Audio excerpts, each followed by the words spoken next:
में जो सरकार चली 4.5 साल, हमारा प्रयास ये था कि हम एक अच्छी सरकार हरियाणा को दें। उसमें सभी मुद्दे जो हमारी तरफ से जींद में पांडु पंडारा में उठाए गए थे, 5-6 बड़े मुद्दे, उन पे काम करें। 70% पे हमने काम किया। महिला को 50% आरक्षण दिया, 75% आरक्षण प्राइवेट सेक्टर में कानूनी तौर पर लागू किया, 8% बैकवर्ड समाज को हिस्सेदारी दी, महिला को 33% फूड एंड सप्लाई के राशन डिपो में हिस्सेदारी दी, मंडियां नई बढ़ाने का काम किया, किसान की फसल किसान के खाते में पहला प्रदेश हरियाणा डायरेक्ट देने का काम किया।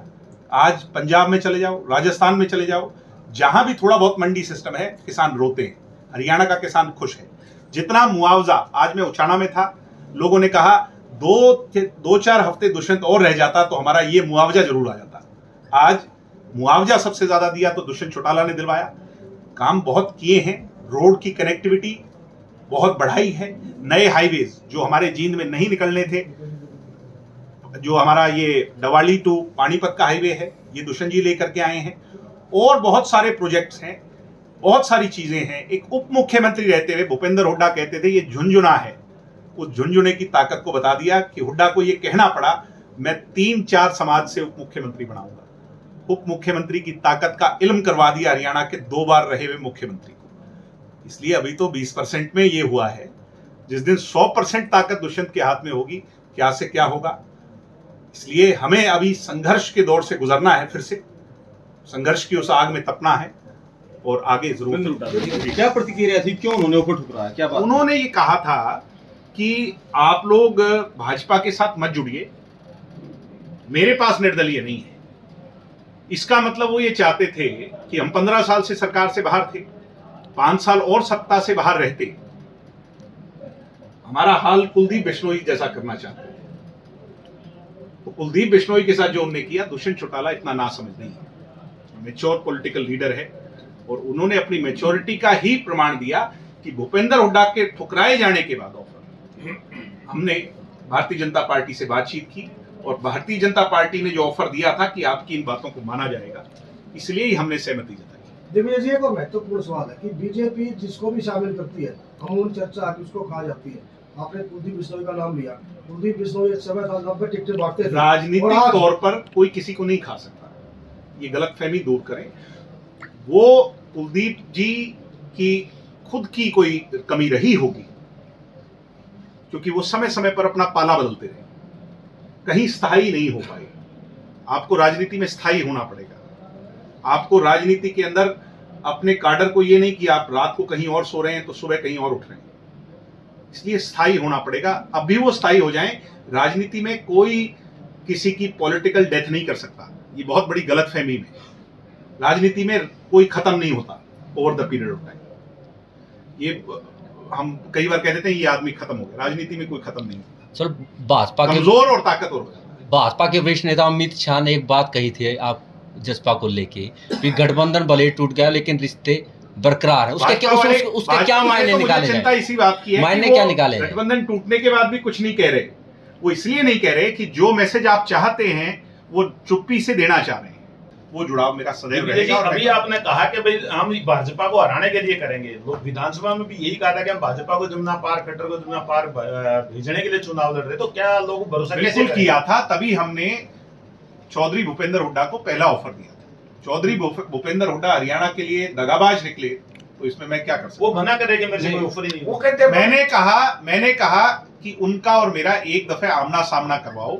मैं इनफैक्ट कॉल रिकॉर्ड के साथ मेरी कब उनसे बात हुई, क्या बात हुई, और जिस दिन अगर वो कहेंगे कि वो सारे प्रूफ लेकर के मेरे सामने आओ, तो मैं वो एविडेंटली सारे प्रूफ चौधरी भूपेंद्र हुड्डा जो हरियाणा के 2 बार के चीफ मिनिस्टर हैं, उनके सामने डॉक्टर बांगड़ की कॉल रिकॉर्ड्स, क्योंकि उनके फोन से मेरी उनसे बातचीत हुई, वो सारे रखने को तैयार हूं। मानने तो सही, मगर जब भी मैं ये बात कहता हूं वो इस बात को समाप्त कर देते हैं, कोई और बात कर। यानी दाल में काला है, काला नहीं, दाल ही सारी काली है। ये खुलासा भी आप 5 साल बाद कर रहे हो। ये कमाल कर दिया, कमाल कर दिया। 3 साल पहले मैंने बात बोली थी, 4 साल पहले मैंने ये बात बोली, गुड़गांव के अंदर प्रेस कॉन्फ्रेंस करके ये बात बोली। आपको नहीं पता चली होगी, बात अलग है, मैंने समझ। चलो, आपने कहा भाजपा को हराने के लिए मैदान में आएंगे, भाजपा को हराने के लिए मैदान में आएंगे। भाजपा की 5 कमी बताएं जिन मुद्दों को लेकर आप। ऐसा है, आज बेरोजगारी की खाई बहुत बड़ी हो चुकी है, हम जो पॉलिसीज को इम्प्लीमेंट करना चाहते थे उनको पूरी तरह नहीं करने दिया इन लोगों ने। 5100 रुपये पेंशन नहीं करने दी। आज किसान जो है परेशान है। देख रहे हो दुष्यंत जी चौटाला के फूड एंड सप्लाई मिनिस्टर से हटते ही कैसे सरसों का किसान अपनी फसल के ऊपर सोने को मजबूर है। आड़ती परेशान है। 36 बिरादरी और हर वर्ग जो है वो इस सरकार से परेशान है। लेकिन आज भी एक मैसेज है हरियाणा के अंदर कि जो भी कैंडिडेट आएंगे वो भाजपा के अकॉर्डिंग ही आएंगे, जसपा की। 2-4 दिन वेट कर लें और जब आ जाए सारी स्थिति तो मैसेज भी विपरीत हो जाएगा। मैसेज में तो राजनीतिक मैसेज में तो कुछ मिनट क्या सेकंड भी नहीं लगते बदलते। हम भारतीय जनता पार्टी को पराजित करने के लिए मजबूती से चुनाव लड़ने जा रहे हैं। हम हरियाणा की आवाज को पार्लियामेंट में ले जाना चाहते हैं। यही हमारा मुद्दा है। ये मैंने बॉर्डर टूट गया, खिंड गया, तो ऐसे ही लोग हम लेके आएंगे या मतलब आप अपनी नया तामा जहां जब जचाते हैं तो उस समय आपको ये नहीं पता होता कि आपका लॉयल कौन है। लॉयल्टी तो हमारी थी जो पुराने लोग हमारे साथ आए, मगर अगर अकेले उनसे ही काम चलता तो फिर हम थे ही। मगर हमने और लोगों को, नए लोगों को वेलकम करने के लिए पार्टी में शामिल किया। उनमें से बहुत सारे लोग अभी भी हमारे साथ हैं। कुछ लोग चले गए, जैसे पतझड़ पर मूल पेड़ जो है और उसकी टहनियां रह जाती हैं, पत्ते झड़ जाते हैं, फिर बसंत ऋतु आती है, नए पत्ते आते हैं। नहीं, कमेटी के इतने नेता छोड़ रहे। कमी तो वो बताएंगे, मैं थोड़ी बताऊंगा जी। मैं सिर्फ इतना कहूंगा कि हम सकारात्मक लोग हैं और सकारात्मकता से नए लोगों को फिर जोड़ेंगे, अच्छे लोगों को जोड़ेंगे। और जो पुराने हैं उनमें अच्छे लोग जो हैं, पार्टी के काडर के लोग जो हैं, उनको पार्टी की टिकट देकर के विजय चौटाला पहला चुनाव आपके बीच में यहीं से लड़े थे। पार्टी ने मुझे उस समय जब पार्टी को खड़ा करने की जिम्मेवारी थी तब उतारा था। उसके बाद मैं सोनीपत से लड़ा तो भी आपके बीच में ही लड़ा। तो मेरा तो आप लोगों से बड़ा लगाव है और मुझे बहुत अच्छा लगता है। पार्टी का मैं काम करने में आज के दिन ज्यादा मेरी जो है ना, मेरे लिए ज्यादा जरूरी जो जिम्मा है वो पार्टी के लिए काम करना है। इसलिए मैंने स्वयं पार्टी को कहा है कि अगर वो समझते हैं कि मुझे चुनाव लड़ाना है जरूर लड़ाएं, अन्यथा मैं पार्टी के विस्तार के लिए, पार्टी को आज ऐसे समय पर मजबूत रखने के लिए मैं काम करना चाहता हूं। भाजपा ने कहीं ना कहीं उनको अपने पैमाने पर खरा नहीं उतरते हुए देखा, इसलिए उनको हटा दिया। आपको क्या लगता है, वाकई वो सक्षम थे या नहीं थे, क्या था ऐसा? मैं मनोहर लाल जी पे इतना ही कहूंगा कि उनकी जो छवि बनी, उनने पता नहीं असली मायने में प्रयास जरूर किए होंगे, मगर वो जनता से डायरेक्ट नहीं जुड़ पाए। किसी भी नेता का नेता बनना जो है, लीडर तो बन सकता है जी, पद पर आ सकता है, मगर जो कहते हैं कि दिलों पर राज करना होता है। इतना लंबे समय मुख्यमंत्री रहे, वो चाहते तो लोगों से डायरेक्ट कनेक्ट बना सकते थे, मगर उन्होंने अपने और जनता के बीच में एक विंडो रखी। कनेक्ट होते तो थे संवाद कार्यक्रम में, गाड़ियां वाड़ियां। मैंने वही कहा कि वो कनेक्ट नहीं हो पाए, एक सीएम विंडो बीच में जरूर रहती। अच्छा, जींद में जेजेपी की नींव यही रखी गई और यहाँ जींद जिले ने बड़ी ताकत दी, 3 विधायक भी आपको दिए जी। कोई 5 प्रोजेक्ट आपने इस जिले को दिए हो बदले में? अरे बहुत सारी चीजें दी हैं। मैं अगली बार 5 प्रोजेक्ट्स की लिस्ट नहीं, आपको 50 प्रोजेक्ट्स की लिस्ट लेकर के मिलूंगा। और बहुत सारा काम जींद को दुष्यंत चौटाला के रहते यहाँ पर हुआ, डेवलपमेंट के कार्य हुए, सकारात्मक सोच से हुए। मगर मैं ये कहता हूं कि ये हमारा लक्ष्य नहीं है। हमारा लक्ष्य आज भी वही है कि जींद को पूर्णतः राजधानी हरियाणा की बनाया जाए। मगर कोई ये कहे कि वो सरकार में भागीदार के तौर पर संभव है, ऐसा नहीं है। वो जिस दिन हम पूरी सरकार में आपने कहा कि ये तो आप इतनी गहरी बात पूछ रहे हैं कि जिसका मुझे पता नहीं है कि ये कैसे दोनों की सहमति से टूटा या एक की सहमति से टूटा। मगर जो दिख रहा है, जो समझ आता है, वो यही है कि जब सीटों का बंटवारा हो रहा था तो वो शेयर में रेडी नहीं थे। 20% की हिस्सेदारी जेजेपी बीजेपी की थी, 20-80 की। 20-80 का मतलब बनता है लोकसभा में 2 सीट। 2 सीट हमारी जो थी वो हमने मांगी थी, हिसार की सीट और भिवानी की सीट। वो 2 नहीं, 1 पर भी सहमत नहीं हुए।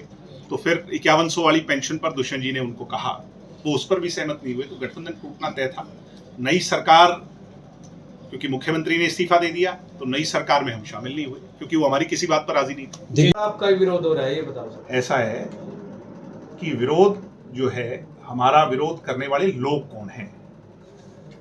आप अगर एक राजनेता होते, मैं आपके विरोधी दल का आदमी होता और मैं अपने हाथ में किसी भी यूनियन का झंडा लेकर, काले कपड़े पहनकर, काला गमछा घुमाकर मुर्दाबाद हाय हाय के नारे लगाता पहुंच जाता, तो मैं तो किसान ही कहलाता और मीडिया में ये चलता कि आपका विरोध हुआ। क्या एसकेएम ने, क्या किसी मोर्चे ने, क्या किसी यूनिट ने, क्या किसी नेता ने, जैसे चदूनी साहब हैं, टिकैत साहब हैं, अन्य नेता हैं, किसी की कॉल है किसी का विरोध करने को लेकर के?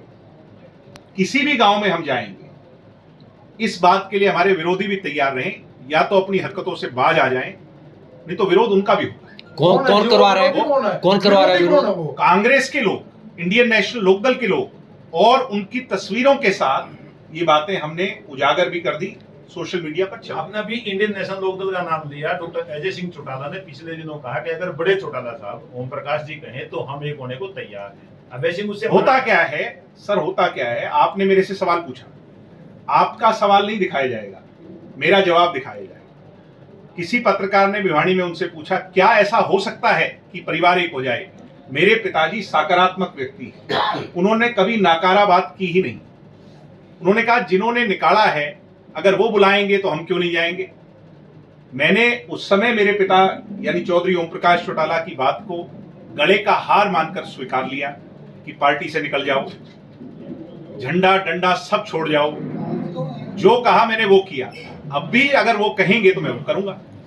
मगर होता क्या है कि जो आप पूछते हो आपका वो नहीं दिखाया जाता, वर्जन जो है सिर्फ उस एंड का दिखाया जाता है। फिर ये कैमरे अभय सिंह चौटाला के सामने मोड़ लिए जाते हैं, वो छाती तान कर फिर अपनी भड़ास निकालते हैं। इसलिए मैं कहता हूं ऐसा ना करें और इस सवाल को बंद कर दें, क्योंकि ये पाले में गेंद ना हमारे है ना अभय सिंह जी के है, ये तो जिनके है वो फैसला लें या वो ना लें। वो एक नारा गूंजा आपकी तरफ से, जींद को राजधानी बनाएंगे, लेकिन 5 साल सत्ता में रहे, जींद की कोई सूद नहीं ली, सड़कें आप देखो पूरा शहर टूटा पड़ा है। वो नारा कहा गया सत्ता में होने। जहां तक हमारे महकमों की बात है, हमारे महकमों में जींद जिले में बहुत अच्छे काम हुए। यहाँ पर नई मंडियां बनी, यहाँ पर नए सड़कें कनेक्टिविटी आई। कोरोना काल के अंदर दुष्यंत चौटाला जी ने पूरे इलाके की सुध ली। मगर अब कोई शहरी महकमों के अंदर इस तरह की यहाँ अनियमितताएं रही हैं, चेयरमैन के साथ बड़ा कॉन्फ्लिक्ट रहा है। जींद शहर के अंदर भी डेवलपमेंट को लेकर के, चाहे बस स्टैंड की बात हो, चाहे 19 मंजिला मेडिकल कॉलेज बनने की बात हो, और विषय हो, बहुत काम हुआ है। जितनी हमारी कलम में स्याही थी वो थोड़ी कम जरूर थी। वो थोड़ी सी कम पड़ेगी कि आपका हांसी रोड है जींद से हांसी, ये आप नहीं बनवा पाए पीडब्ल्यूडी के अंडर नेशनल हाईवे। चलो मैं आपकी बात स्वीकार लेता हूं, कुछ कमियां हमारे में भी रही होंगी, उन चीजों को आगे दुरुस्त करेंगे। मगर जो हमारी नियत थी उसको हमने नीतिगत तौर पर लागू करने का पूर्णतः प्रयास किया है, और शायद पहले से ज्यादा काम हुए हैं, ये सब स्वीकारते हैं कि हरियाणा और हरियाणवी की आवाज वहां तक पहुंचे। बड़ी पार्टियों की परछाई में जो उनके एमपीज की आवाज दब जाती है, जो वो मुद्दा बन करके वहां पर नहीं उठा पाते, पिछड़ी पंक्ति में बैठे रहते हैं हरियाणा के एमपीज। हरियाणा का एमपी होना चाहिए दुष्यंत चौटाला जैसा, वही हो गया जिसने 5 साल मजबूती से हरियाणा को गौरवान्वित महसूस करवाया। जब ट्रैक्टर पर टैक्स लगा था तब दीपेंद्र हुड्डा की चूं नहीं निकली थी, तब दुष्यंत चौटाला ही थे जिन्होंने ट्रैक्टर की लड़ाई लड़ करके उसको टैक्स को हटवाया था। पार्लियामेंट में सकारात्मक सोच का पढ़ा लिखा नौजवान संघर्षशील व्यक्ति पहुंचे और हरियाणा की बात कहा। आपको लगता है जनता आपकी बात सुनेगी? क्यों नहीं आपको सुनेगी? लगता है क्यों नहीं सुनेगी? जो मौजूदा एनवायरनमेंट बना हुआ है, मौजूदा एनवायरनमेंट जो बनाया हुआ है ये हमारे विरोधियों का बनाया जा रहा है, जी। और वो अच्छा ये है जी कि समय बहुत है जी, और वो समय रहते सब धीरे धीरे एक्सपोज हो जाए। दिग्विजय जी, आप जो हरियाणवी एक की बात कर रहे हैं, क्या आप नॉर्मल की नहीं बोल रहे, आप हुड्डा के ऊपर बोल रहे हैं, बीजेपी को कुछ भी नहीं बोल रहे है जी? क्यों नहीं बोल रहा? आपने मेरे से बीजेपी के बारे में पूछी, मैंने सारी बता दी। नहीं, आप तो